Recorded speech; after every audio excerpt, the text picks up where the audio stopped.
everybody, Fran here at New Testament Explained. Welcome back to the channel, or if you are new to this channel, make sure you are subscribed to both the channel and the notification bell.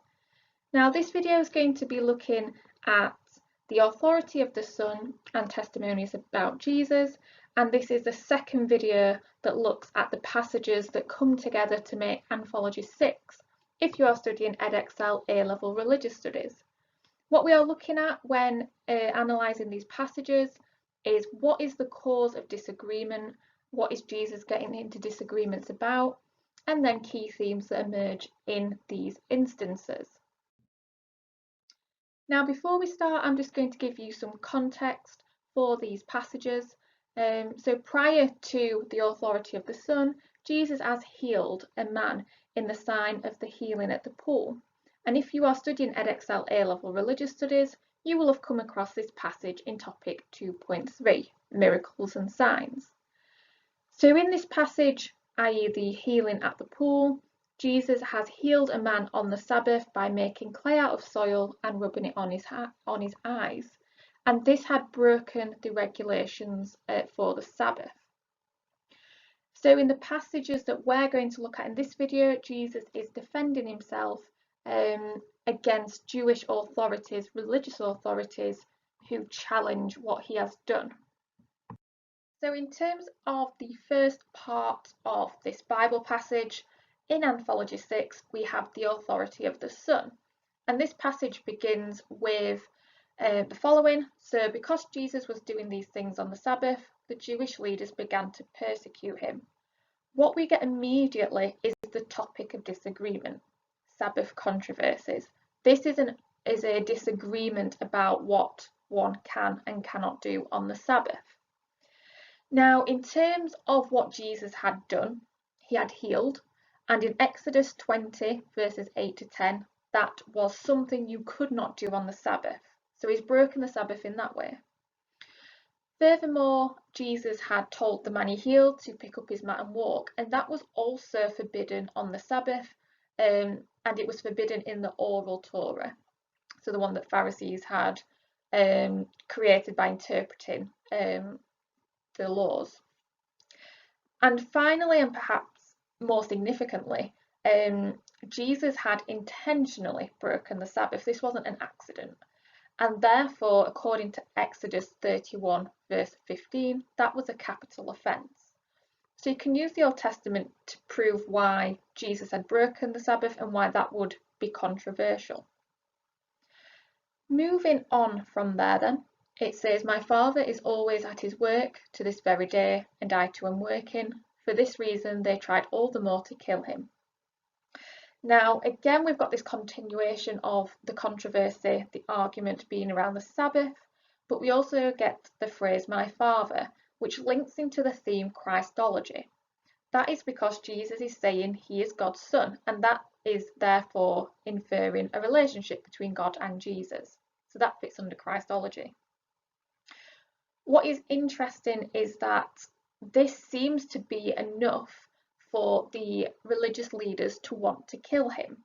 Now, the scholar Rifkin actually disagrees with this. He says the Pharisees lived by a live and let live attitude, which means they would have debated, they would have had conflicts, but it wouldn't have escalated to a point where they wanted to kill Jesus.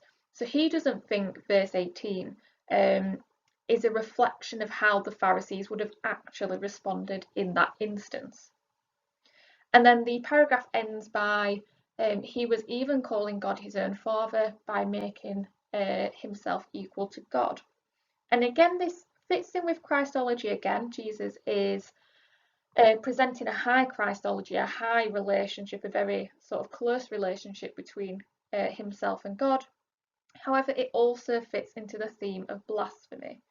Jewish leaders would have heard this and considered it blasphemy because they would have thought Jesus was not respecting God by suggesting he is equal to God. So that suggestion of Jesus and God being equal would have been considered blasphemy to Jewish leaders.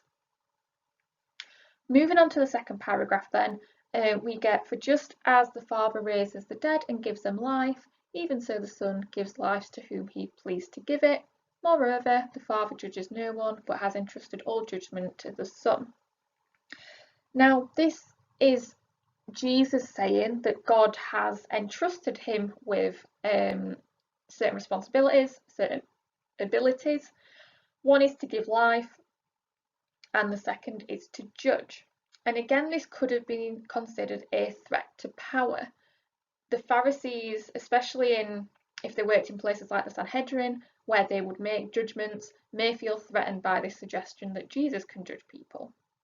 And equally, because it's a continuation of the idea of Jesus and God having a degree of equality in terms of what they can do, it would have also been considered blasphemy. Finally, in terms of this section of the passage, we've got the line, "Very truly I tell you, whoever hears my word and believes him who sent me has eternal life, and will not be judged, but has crossed over from death to life."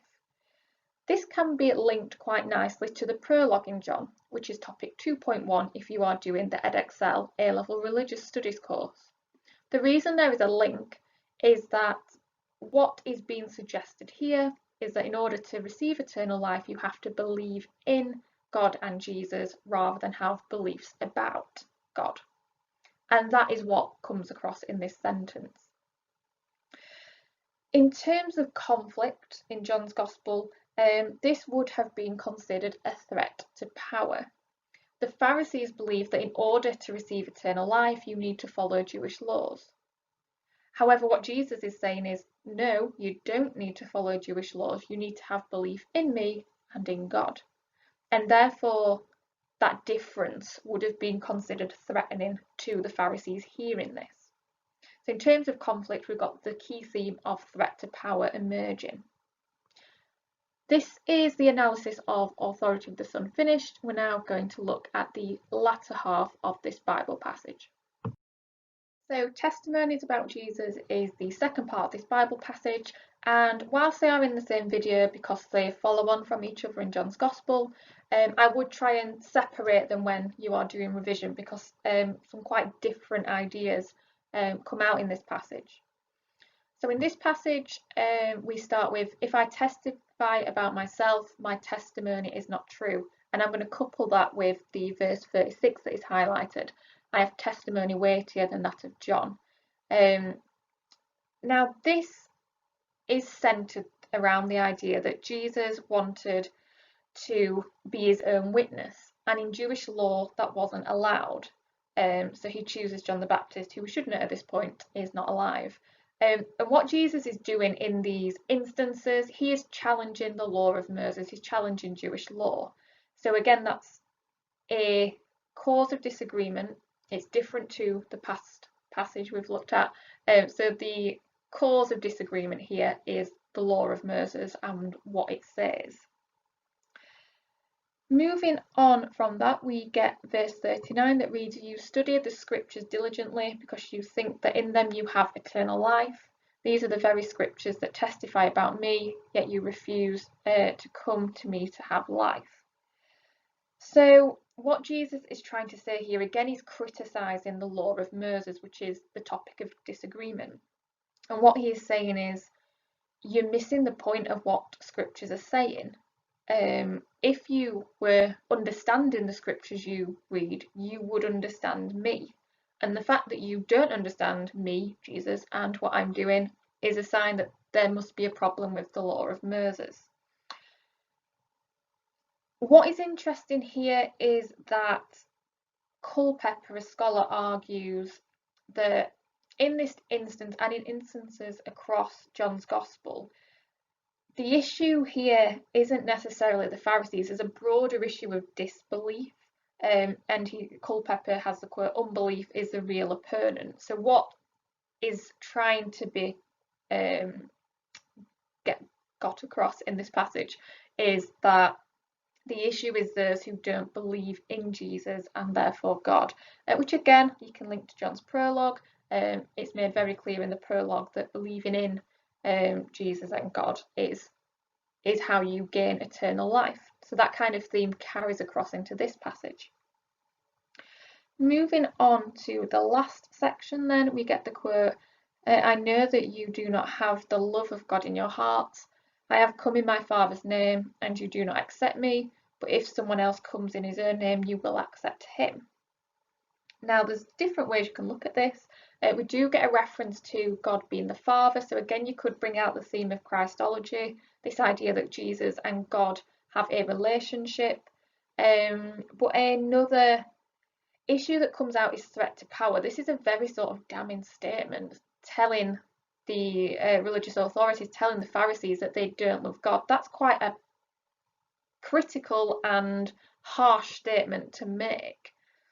And you could argue that the Pharisees are definitely going to see that as a threat. They are being accused of not loving God. That is quite a serious accusation to make.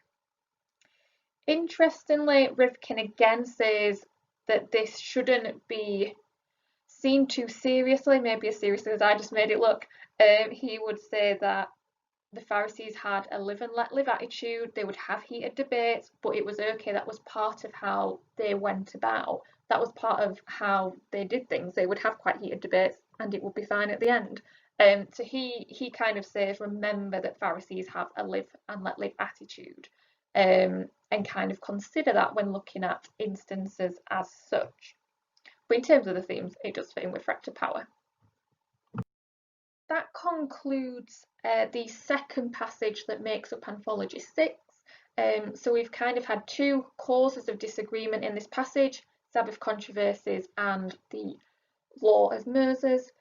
In terms of key themes, there's been more emphasis on Christology, threats to power and blasphemy. As always, make sure you're subscribed if not already, and thank you for watching.